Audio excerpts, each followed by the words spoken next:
Hello everybody, my name is Ann Théato and welcome to the Psychic Matters podcast, episode number 37. Medium, inspirer and mentor Penny Hayward has been with me in the studio this week, and we've talked about the many different aspects of mediumship that currently exist, from philosophy and speaking in the power, all the way through to healing mediumship, spiritual assessments and spirit art.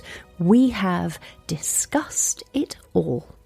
In this episode, Penny talks about the differences between trance mediumship and speaking in the power, and how we can become aware of that energetic shift we feel and perceive when the spirit world comes in. Penny Hayward is a fantastic tutor, and I know this because she's taught me, and in fact she is still teaching me and currently guiding me through my CSNU, Certificate of the Spiritualist National Union in Speaking and Demonstrating. And part of Penny's soul's calling in this world is about empowering others.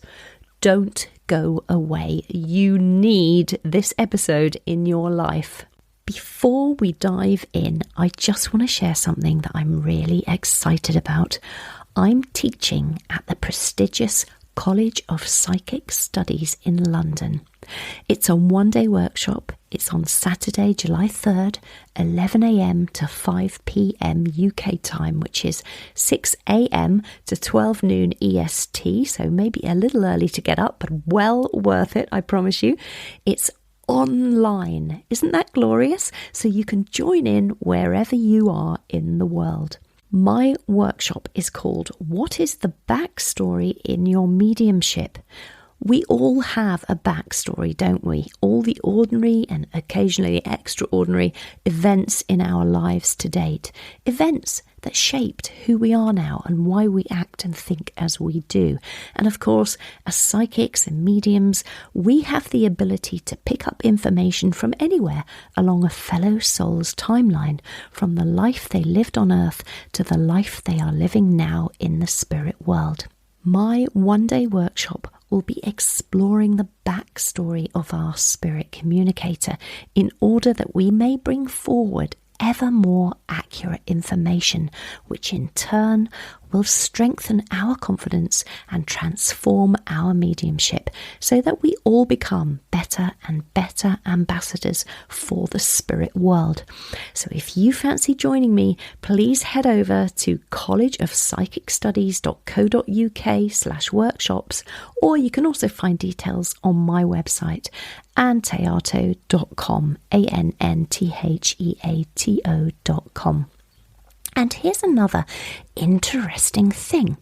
Once upon a time, many years ago, way back in 2004, I went to the College of Psychic Studies specifically to have a private reading with Tony Stockwell. Now, those of you who've listened to episode 1 of this podcast, Becoming a Medium, will know the incredible story of the events that led up to this reading and why I happened to be sitting in front of Tony Stockwell having a private reading with him, but I was. And during that reading, he said to me, and I quote, because I'm sad and I transcribed the whole thing ages ago, he said, "Do you have a major connection to this place? Because I keep seeing you here." Now, I don't say you have to enroll on a course or anything like that, maybe now or in 30 years' time, but I do feel you will have an association to this place, that this place will be known to you. Isn't that amazing? And the other amazing thing he said during the same sitting in 2004 was, because we were talking about work opportunities, and he said, "I wouldn't be at all surprised if you got something within the paranormal stuff, presenting paranormal programs." So There we have it, ladies and gentlemen. 17 years ago that was. Isn't that interesting? Anyways, thank you for indulging me and letting me tell that story. For those of you who are listening after July 3rd, 2021, and who may have missed that workshop, keep an eye on my website for news of my other classes, or better, go to my website, sign up to my mailing list. You get 2 short emails per month letting you know what courses I've got coming up. Right, let's get back to this week's incredible episode. Listen to your soul's calling. I am joined in the Psychic Matters studio today by Penny Hayward. And Penny is a medium, an inspirer, and a mentor. And she has studied through the Spiritualists National Union and achieved diplomas. Penny Hayward, welcome to Psychic Matters. Oh, thank you, Anne. It's a real pleasure to be here. I'm quite excited and feeling inspired. So we'll see how we go today. Oh, it's so lovely of you to join us, Penny. Honestly, I've wanted to get you onto the show for quite a while because you are doing an awful lot out there in the world for spiritualism and developing how we communicate with the spirit world, not just communicators from the spirit world, but our own soul as well. Mm-hmm. So I need to dip in somewhere. There's so much to choose from. Let me think. Maybe let's start at the beginning, Penny. Where did this all start for you? Because people come to spiritualism, or their spirituality rather, at very different ages. And so what was your journey to your spirituality? Oh, okay. Let's start with an easy question. It's really hard to summarize quickly. I would say that I've always had ability. I've always had an awareness of something else, but not known really what it was. And I kind of felt like a misfit in the world. You can probably tell from my accent. I know you know I'm from Australia originally, but I was quite unhappy, didn't have any direction. I felt lost. And I just didn't get what life was about. And I was sort of desperately calling out into the universe, like, why?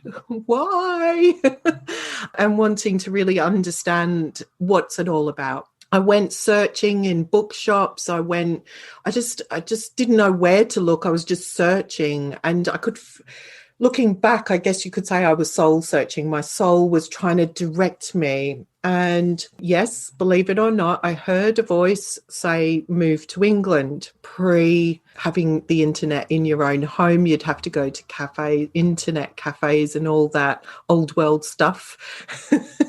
And anyway, long story short, here I am in England. And within about a year of being in England, still not really knowing why was I in England. I sort of got here. The goal was to get here. Why was I here? And a friend of mine went to a medium, and her reading was amazing. She was really touched by it. So I wanted a reading. And that's where it really kicked off, because the reading was amazing. It was very evidential. I got what I needed in that moment, but it opened me up to that inner voice started talking to me more, if you like. And I felt I had to go back and have another reading, but I really didn't know why I needed another reading. So I booked another reading, and it didn't go as well because she was trying to connect with the spirit world, and I had no idea why I was there. And anyway, she did say, well, you're not here to hear from the spirit world, are you? And and before I could even really think, the words tumbled out of my mouth. No, I just want to know how it works. And she introduced me to mediumship. She invited me onto her workshops. I found all the psychic stuff really easy to do straight away. The mediumship was a bit harder to start off with, to really understand the difference. And I didn't even think I was a medium, but yet when I look back, I used to be aware of a man walking through my house in St Kilda in Australia, and that was normal. But I never thought I was a medium. So it's kind of funny when you look back, you have all these signs, but I've got one of those logical minds that just fobs it off like, oh yeah, hello, there you are again. And it never occurred to me that I was a medium. So she really kicked off my spiritual pathway. And now I know why I heard that voice to send me to England, because yes, you can discover spiritual pathways and mediumship all around the world, but I'd have to say that England is a real special place for learning about mediumship. And of course, we've got the Arthur Findlay College here where people come from all over the world. So anyway, there's a lot more to the story, but that in a nutshell is sort of how it all got started. And I really was going to those workshops just to feed my soul. I really, for the first few years, had no intention of doing anything but going to as many workshops as I could.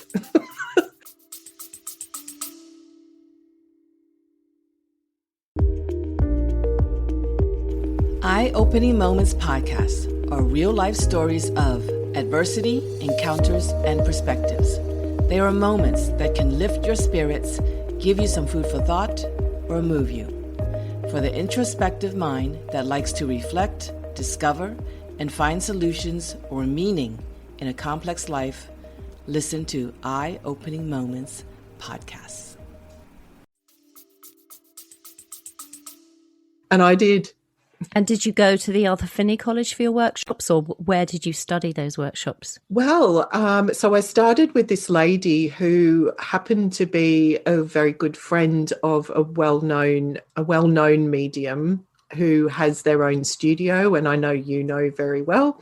So she was a good friend of Tony Stockwell's. Then I went to his studio. Then I went to the Arthur Findlay College, and I just really went to lots of different tutors. I didn't really stick to one particular tutor. I didn't follow one person, if that makes sense. And I just feel really fortunate for the path that I had. And so it all kind of happened probably in the first 18 months. I went to these workshops and then the college, and within about 9 months, and then I was just going to anything I could. And I was probably doing something 3 to 4 times a week. So twice after work, I'd be commuting to London, then getting a train to the studio, then coming home quite late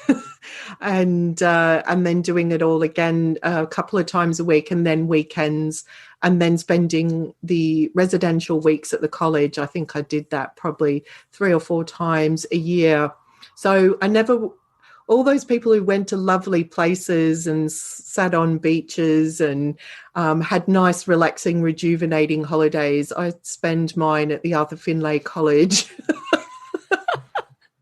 And it's intense when you're there, isn't it? It certainly is. You need a holiday after being there, I can tell you. So then I'd be back to the corporate world in London. So that's a lot, isn't it? That's 3 to 4 times a week. That's a real passion there that you obviously had, that you wanted to follow through. And so you did your study, you did your workshops, and then how did you go on to become the tutor that you are and the certificate and diploma holder that you are? Well, I guess if I start where I finished about just going to as many workshops and things as I could, I really had no plan. A lot of people I've met along the way would have designs or ideas of what type of mediumship they wanted to do or where they wanted to go with it. Some didn't. Some were like me. But all I wanted to do was soak up as much knowledge as I absolutely positively could. Along the way, I would have spiritual assessments when I went to Open Week, when I was on the residential weeks at the college, or, you'd have readings from other students when you're practicing on each other, and I kept getting these messages from the spirit world that I was going to work in public, that I was going to teach, that I was going to do all these things. And I'd be like, no, that's not me. And it kept happening more and more and more. And I have a little story for you. I kept getting these messages in my spiritual assessments when I went to the college, and kept getting told I would work there one day. And I really thought, the first few times I heard it, I thought they were a little bit bonkers, perhaps. I really had no designs or could even see how that could happen. And so one open week, so it's an anniversary really, because we've just had open week. So this is kind of an anniversary for me. And I got told by one of the amazing tutors there, oh, the spirit world's ready to work with you, and you're going to be on platform, and you're going to do this. And I thought, oh my goodness, here we go again. And I was driving home, and I was basically threatening the spirit world, saying, if you lot think I'm going to work in public, you can make it happen, because I'm not going to. And despite the way I may appear to come across to people, and especially back then, I've always put on a confident bravado, but that's not who I am. It is and was a protection, if you like. So it's sort of like, don't come near me because I'm strong and confident. And really underneath, I was the absolute opposite. So anyway, I kind of made this challenge to the spirit world. And within a week, I got a phone call from a spiritualist church asking me to do a service. Never even heard of the spiritualist church before. And I just thought, oh my goodness gracious me. It's starting. And as many people may know on this spiritual pathway, when the spirit world decide you're ready, you kind of get thrown in the deep end. And I was absolutely thrown in the deep end. Well, I said no to this person who rang me up, who I had no idea who they were, how they got my phone number, or what spiritualist church it was. And after I hung up the phone, I heard this voice, and I had this wave of feeling come over me. And the voice said, we told you you'd be tested. And when I had that last reading at the college, the medium said, the spirit world is going to test you. And so that was like a bit of a kaboom brain exploding moment. So I knew I had to call back and see if I could put this right. And I called them back, and I thought, they'll have booked somebody else, it'll be fine. Well, Anne, let me tell you, my knees were knocking, my hands were shaking, my whole body was shaking with fear. And I rang this phone number back, and, you know, the phone's wobbling at my ear. And I said, oh, you know, you called me. Have you found somebody? And she was adamant. She was really upset. She was like, no, I haven't. I can't find anybody. So I said, okay, well, I'll do it. Well, aside from watching a spiritualist service, and aside from doing bits here and there in classes, I'd never done a whole service before, and certainly not on my own. And so I was thrown in the deep end. I did it. And at the end of it, I thought to myself, I'm never going to do this again. I promise you, for 48 hours after saying that I was going to do that service, I didn't eat. I hyperventilated, and I really was quite ill at the thought of doing this service. And even when I stood up, I remember quite clearly, I was like shaking all over, and it must have been visible. And then there was just this power that started to come over me, and the next thing I knew, it was all done, it was all over, and I thought, I'll never do it again. And the booking secretary came up and said, I'd like to book you for next year. Oh, great. And after that, it was just all word of mouth. And so that church told another church, who told another church, and they all talk to each other, and they all kind of recommend people, and if they have cancellations, they'll ring you up. So that's what I did. So there's me thinking, oh, good, I've got a whole year to be sick before I do another service. But what happened was I'd get these last minute phone calls, and so I just went from there, really. As for the diplomas and the certificates, I felt drawn to, it was a journey to become a member of the Spiritualist National Union.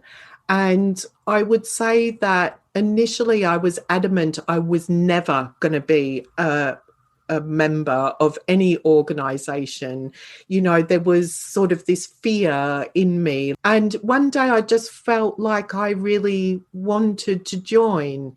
So nobody told me to, nobody suggested I should. It was just something, this feeling that I needed to do it. And once I joined, I thought, oh, I might do some of those written courses, those coursework things. I want to learn more about spiritualism, because spiritualism is different to mediumship. And you can be a spiritualist without being a medium, and you can be a medium without being a spiritualist. So I wanted to learn more about spiritualism, and I thought, well, if I do these courses and it doesn't resonate with me, I'll just stop paying the membership, you know. But I found that it intrigued me. I wanted to learn more and more and more. And by the time I did a couple of the coursework courses, I realized I could do my platform accreditations. It's not a certificate, but it's you can get that first baby step level, if you like. So I did that. And I thought, oh, okay, well, that's done. I may as well do my certificate. So I'd done enough coursework to do that. And then I went on and did more courses. I did all the written courses. And then I thought, well, seeing as I've done all these written courses, maybe I'll do my diploma. And along that journey, I kept then sort of being steered, or you know, I had those comments like, oh, you'll do this, you'll work on platform, etc. from the spirit world. I started getting messages, you'll be a good teacher. So I then started to do some of the teaching weekends that they do, and looking into that side of it. And it was a little bit of a bumpy ride, but there was a lot going on in my life at the same time as well. And so I kind of went on a bit of a detour through that. But I tell you what, I'm glad I had that detour, because I really learned a lot about how to be a good teacher and a good mentor, and how to get the best out of people, or how to try to encourage people along their spiritual pathway and journey. So I don't regret it. It was hard at the time, but I don't regret it.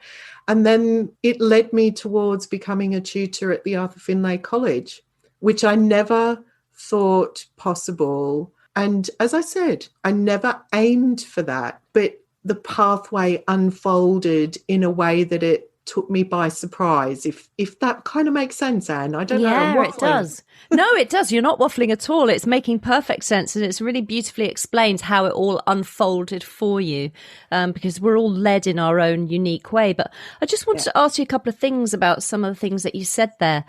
When you say that you were getting messages in various different stages of your journey, how did those messages manifest? Were they something you heard subjectively or objectively inside your own mind, or something you heard outside? Well, it's hard to explain, but for me, the way that I've heard, it's subjectively, but there's this overwhelming feeling that comes with it. So it's easily identifiable as very different to your own thoughts. And the resonance of that internal voice hearing, that clairaudience, is different to your own conscious thoughts that go through your own mind. Does that kind of make sense? Yes. So it comes combined with this feeling. So earlier I described a wave of feeling that moved over me. And it was like that when I heard the voice to move to England. There was a wave of feeling that came with it, that I must pay attention, that this is important. So it's not a command, it's a guidance, if you like. And this feeling that comes with it, you feel safe, but you know you must do your bit to help, like to take that next step. So I'm the one who had to look up how to move my whole life to England, and it turns out my grandmother was born here so I could have an ancestry visa. So I had to be the one that applied for the ancestry visa, but I had no idea whether I'd even get through customs, because all the forms and all the paperwork, and anyone who's done anything to do anything to move country, you know that they tell you, even though you give all your financial information, all your background, bank accounts, information, so that you can show that you're independent when you arrive in the country. They don't guarantee that you will get through customs. So there's never any guarantee along the way. You have to take the chance. And it's the same with mediumship. There's no guarantee along the way. But you have to take the chance. You have to step into the abyss. You have to take that trusting step forward and see where it takes you. And that's what you're so good at teaching, Penny. And that's probably coming from the experiences that you've just explained to us, where you're suddenly filled with the power of spirit. And so I know that you have a passion for talking about speaking in the power of spirit, and there's many, many different aspects to mediumship. So maybe before we talk about speaking in the power, maybe we could talk about, because a lot of people listen to this podcast, they don't know much about mediumship or psychic work. So maybe you could talk a little bit about, briefly, the different types of mediumship there are, and then perhaps a little bit about speaking in the power. Mm-hmm. Okay, so when I started, let's just say when I started exploring mediumship, I explored lots of different types of mediumship. I mentioned earlier, I found the psychic stuff really easy. Now, if I reflect back as a child and a young adult, I'm a people watcher. I'm always watching people. And from a young age, I was always watching people. And what I realized is I was tuning into people naturally. It was a natural thing for me to do. And psychic work is when you're working with the physical person. So when you're working with the person in front of you, you're connecting with them, their energy, and information about them and for them. Psychic can also be connecting to a place.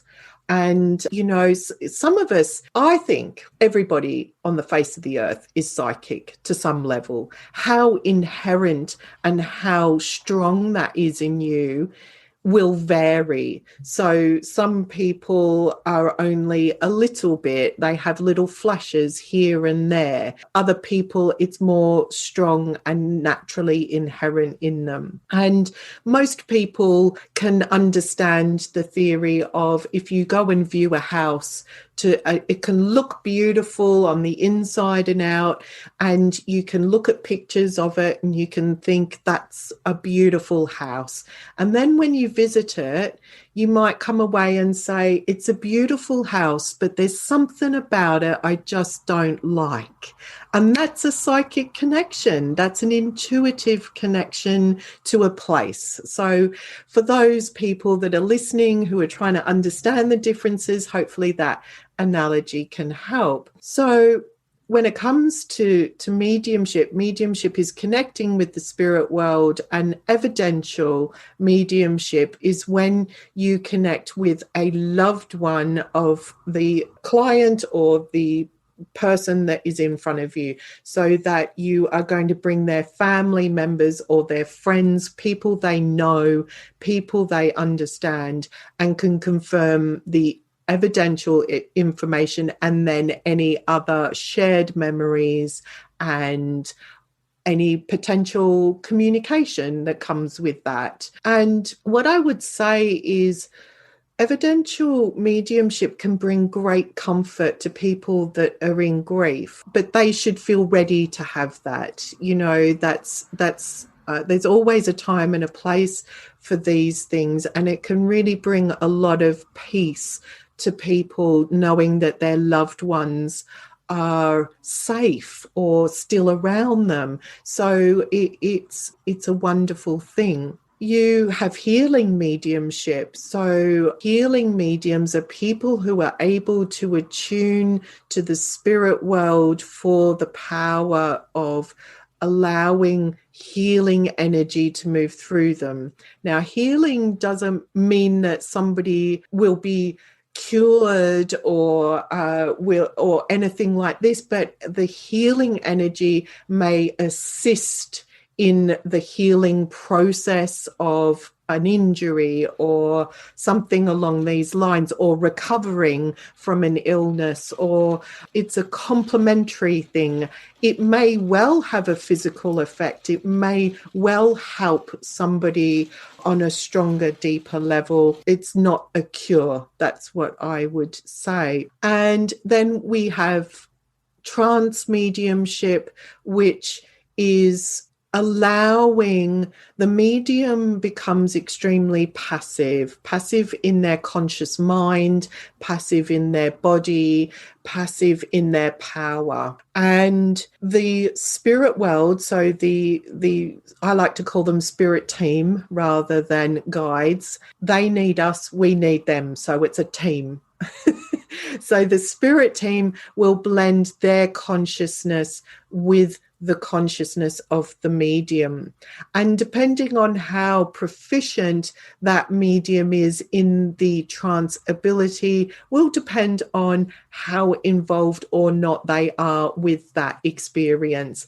And it takes time to develop. So you'll have more of the medium than the spirit world involved in the early stages. And as the medium gets more proficient with the blending of consciousness and the spirit world too, then there will be a shift where the spirit world has more influence in what flows with the information. And you can have, in trance mediumship, you can have trance healing mediumship, you can have evidential trance mediumship, and you can have philosophical trance mediumship. Then there's also inspirational mediumship, so spirit art, so where the spirit world might influence somebody with, it can be good for one medium to another, where they might be aware of their spirit team.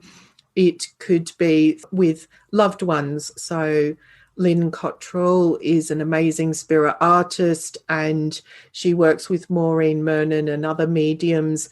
And Lynn will draw the face of a loved one while the other medium is giving evidence. So you can have the spirit world work artistically. And there's a myriad of others. There's also writing, automatic writing. This is a lost art as well. And I think that now that we have this technical world, digital world that we live in, perhaps there are the odd people out there that can go into an altered state and perhaps allow the influence or inspiration from the spirit world to move through them to the keyboard, for example. So perhaps automatic typing rather than writing might be a better word to call it. But for it to be true automatic writing or true automatic typing, for example, there should be that the medium's mind must be out of the way. Their conscious mind has to be out of the way, and the spirit world has to have that main influence, that main control. Otherwise, it's more of an inspiration rather than a control or influence. So for me, I like to use the word influence rather than control, but control is also used quite a lot. And then otherwise a lighter form would be inspirational.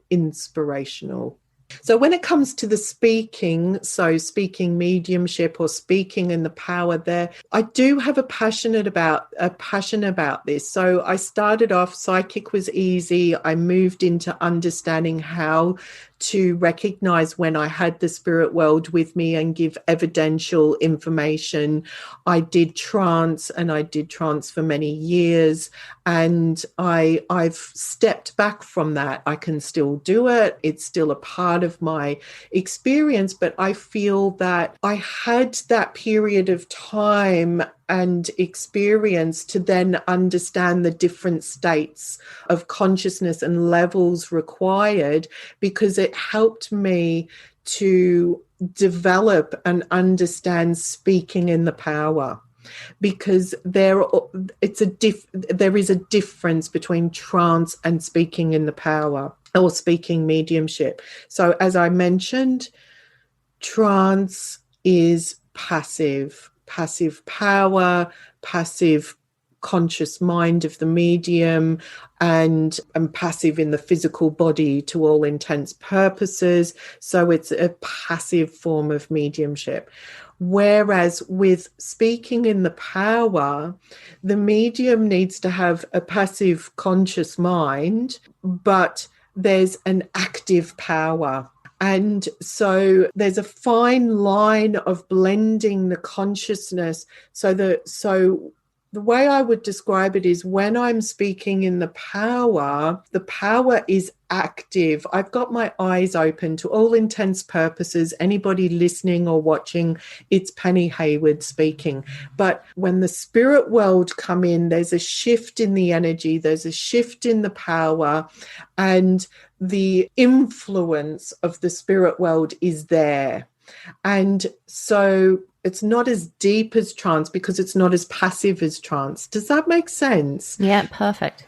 So, and I feel that this is a really important form of mediumship, and it's a lost art in spiritualism. And as I mentioned earlier, you don't have to be a medium to be a spiritualist, and you don't have to be a spiritualist to be a medium. So I feel that this form of speaking mediumship is probably needed now more than ever, because look at how we are changing. Society is changing. The way we live is changing. And that's without taking into consideration the COVID pandemic that we're also surviving.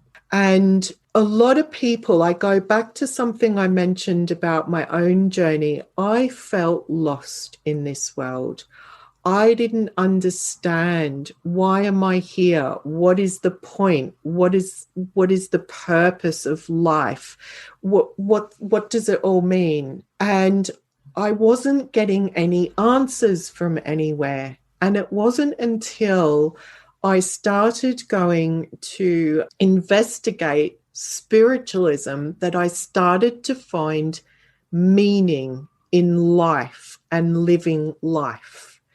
And that's what spiritualism is about. And that's what trance mediumship should be about. That's what speaking mediumship should be about, is the message of spiritualism. And the message of spiritualism is that we are indestructible. We are invincible. We survive physical death.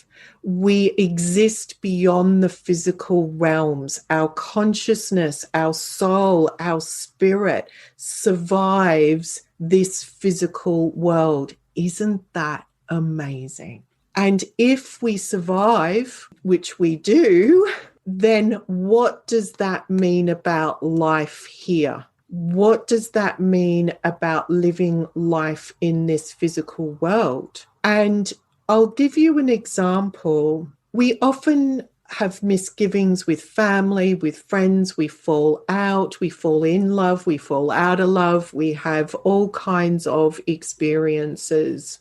And we sometimes never have the opportunity to apologize or to make amends or to come back together and try and understand where the other was coming from. And we may get to a point in our lives where we wished we had that opportunity. And a lot of people do. And usually when they do is when someone has died. And then they're left with this feeling of regret, of remorse, of wishing they should have, would have, could have. And they're not necessarily living life because they're feeling these feelings of regret or remorse or and wishing they had have had that reconciliation or that understanding or that apology. The good news is they can, but they don't know they can until either they have a beautiful healing evidential reading from a medium, or they go to the spirit world themselves. And I think one of the fundamental things we forget in this life is that we are a spirit already, and that we are meant to have a spiritual unfolding. We're meant to embrace a more spiritual pathway in life to whatever capacity that's meant to be. If it's taking up yoga for somebody and that's the first step on their spiritual pathway in the physical world, fabulous. If it's trekking the Himalayas and that's their spiritual experience in this life, fabulous. But we're all meant to recognize and understand that individual, indestructible, invincible spark of life within us. And if you can embrace and understand and know that, and that life continues beyond this physical world, then I want to make sure that I have the least amount of regrets that I can possibly have and lead a more spiritual life in this world and inspire others to recognize that within themselves so that they don't have to have and carry those regrets until they too move to the spirit world. Beautifully put. That's amazing. Thank you, Penny. That's great. Going back then to just clarify the speaking in the power that you speak of yourself so eloquently. How do we use it? We can use it if we're spiritualists with our inspirational address, but are there other ways that we can use speaking in the power? Well, yeah, I feel that it can be moved into various areas of mediumship. So, for example, when the spirit world started inspiring me and teaching me to learn and understand the different blending of consciousness. So once I understood trance and how that worked, when I was working on the platform, I started to feel the power of the spirit world and the blending of the consciousness when I was doing the addresses. And so, yes, we can have it on the platform there in that way. But then I started to discover that in some, not all, but in some of my readings that I would do for people, whether it be evidential or psychic, I would have the spirit world inspire me and influence me with certain things. So if I had a communicator from the spirit world, they might inspire me to say something, which is something they would have said. And when it comes to giving the communication from the spirit world, sometimes I feel them there giving me the words, impressing them on my mind. And so it becomes a story rather than here's a bit of information, here's a bit of information, here's a bit of information, and kind of tying it in a bow. And so I found that it can move into that area. also sometimes if I'm doing a spiritual assessment or a psychic reading, I can feel that influence coming from the spirit world to impress on my mind where I need to go, what I need to say. I'd also say that there are people, some very interesting speakers out there, motivational speakers out there that aren't spiritualists, probably don't consider themselves mediums in any way, but you watch some of these people and you can feel the power around them. You can feel the energy there. And so I would say that the spirit world inspire people in this way a lot more than perhaps we recognize. And perhaps they inspire artists in this way as well, and musicians and people that are creative. Because even if you look at the movies, so you might think some of the movies are a bit far-fetched or whatever it may be, but I think the spirit world works with directors and producers of movies to bring that message of that spiritual message through. So it's not exactly speaking in the mediumship, but it's that inspiration to move through people to get that wider message out there. So sure, I think it can work in lots of different ways.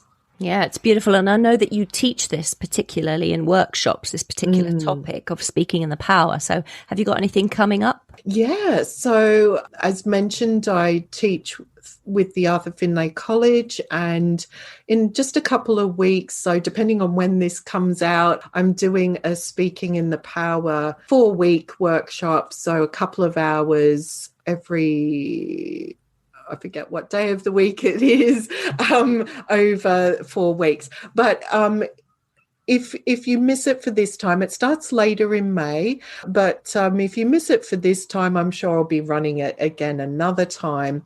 I also do mind and power in mediumship, and so that's a good foundation for people who want to understand that speaking in the power and working with mediumship and those sorts of things. So because I think as mediums, we really need to understand there's so many different aspects to take into consideration to be able to do mediumship. So understanding the power and how it moves and works through you, and understanding the mind and where that balance needs to be to do the different forms of mediumship is quite important. So I've got workshops coming up in May, June, July and into August with the college, and I'll probably be setting up a few more for later in the year and into next year. So you can check on my website or the college website for those sessions. Okay, perfect. And you've mentioned a couple of times in this interview spiritual assessment. Can you perhaps explain what that is? Because I know that's a question I get asked a lot. What is a spiritual assessment?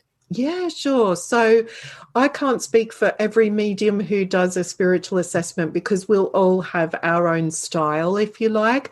But essentially, what I do is connect with the person, and I follow their spiritual path through their life. So I usually connect with the energy, their spiritual energy as a child, how it worked with them through their life, and how it's working with them at the moment. And then any potential with that mediumistic or spiritual ability. So a spiritual assessment is working with that person's mediumistic ability, what the potential is, and occasionally I might be aware of 1 or 2 spirit team members. I don't guarantee that, and it's not evidence of the spirit world.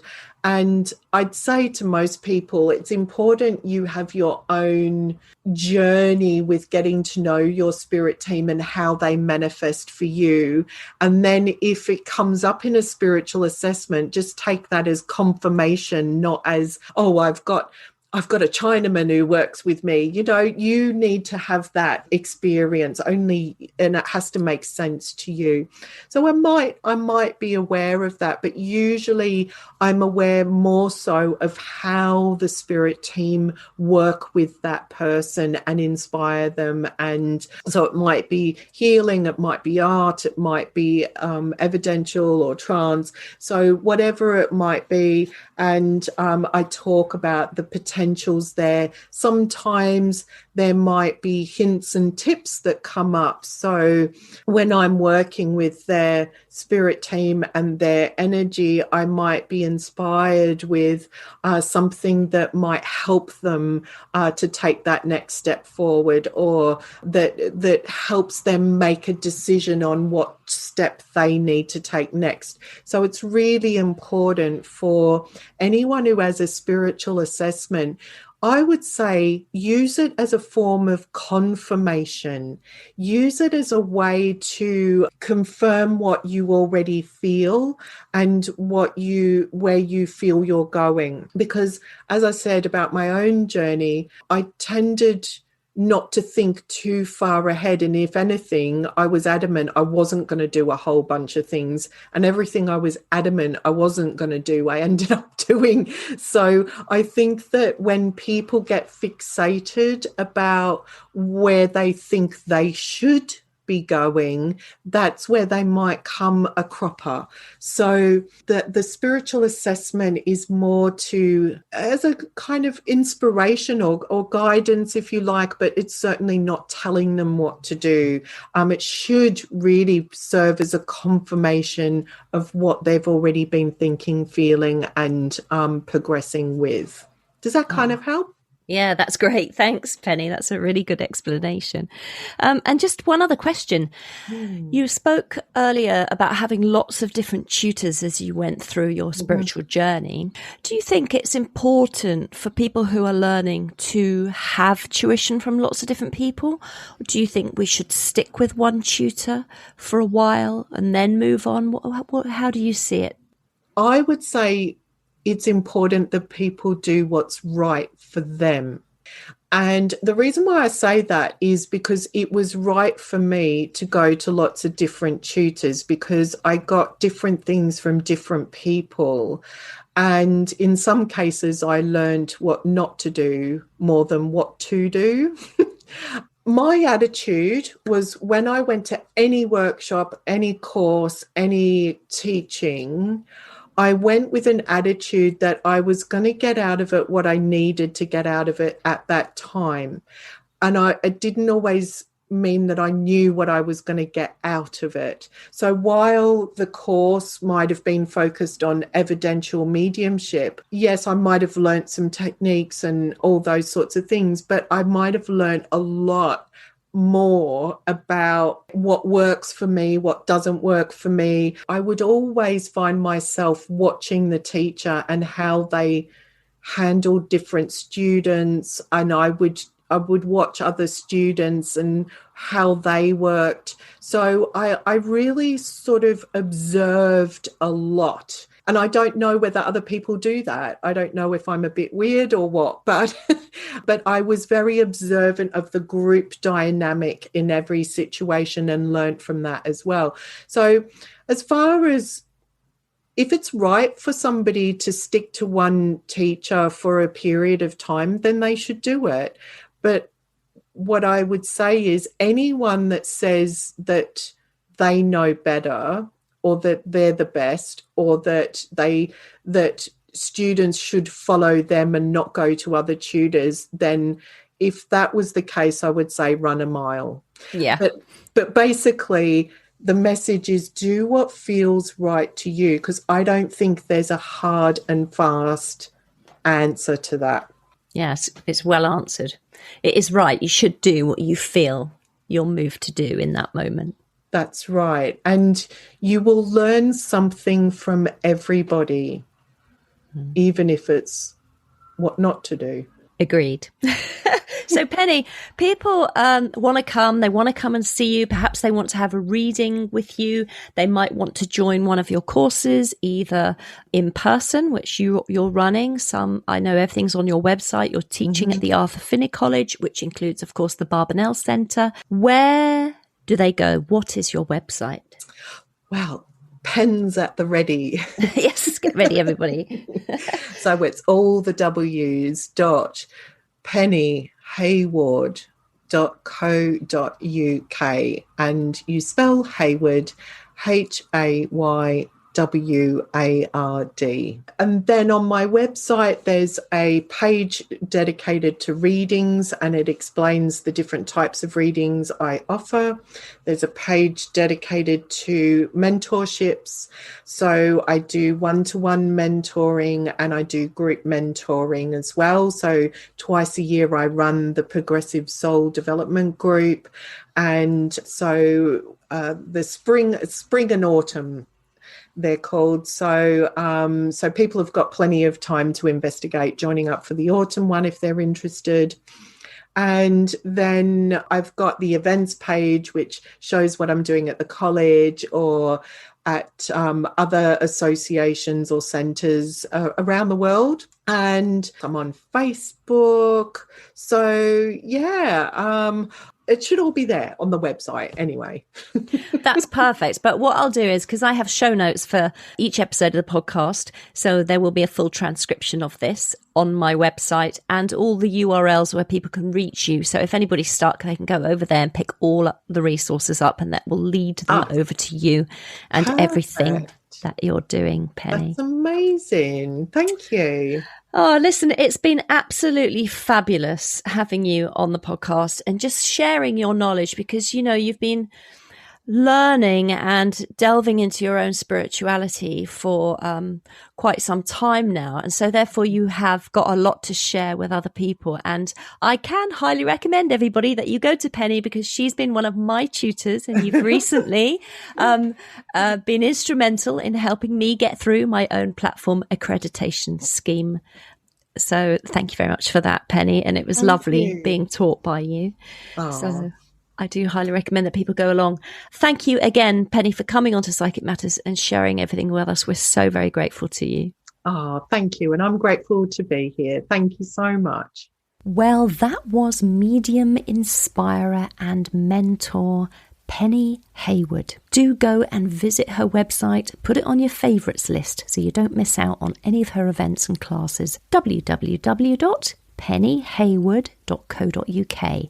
Hayward is HAYWARD, pennyhayward.co.uk. All resources for this episode, including a full transcript and, importantly, how to reach Penny, are over on my website under podcasts. So do head over there and you can pick everything up on the show notes, anntheato.com. Have a little explore while you're there as well. Got some wonderful meditations you might enjoy. And before I go, can I ask you to write a written review for this podcast? Please, will you write one? Please. For Apple users, launch the Apple Podcast app, search for Psychic Matters, and scroll down to ratings and reviews. If you have an Android phone, go to Stitcher, find Psychic Matters, click reviews and write your honest review there. You know, they help so much. I can't say it often enough. They help so much with moving this little one-woman podcast up the podcast charts, and I so appreciate it. So if you can find any time to do that, please know I will be your best friend forever and ever and ever. Thank you also to my wonderful guest this week, Penny Hayward, and to all of you out there who are listening. Have a fantastic couple of weeks, everybody. Enjoy the summer. It's finally arrived here in the UK, which is honestly thrilling me to bits. Until next time, my name is Ann Théato, and thank you for listening to Psychic Matters.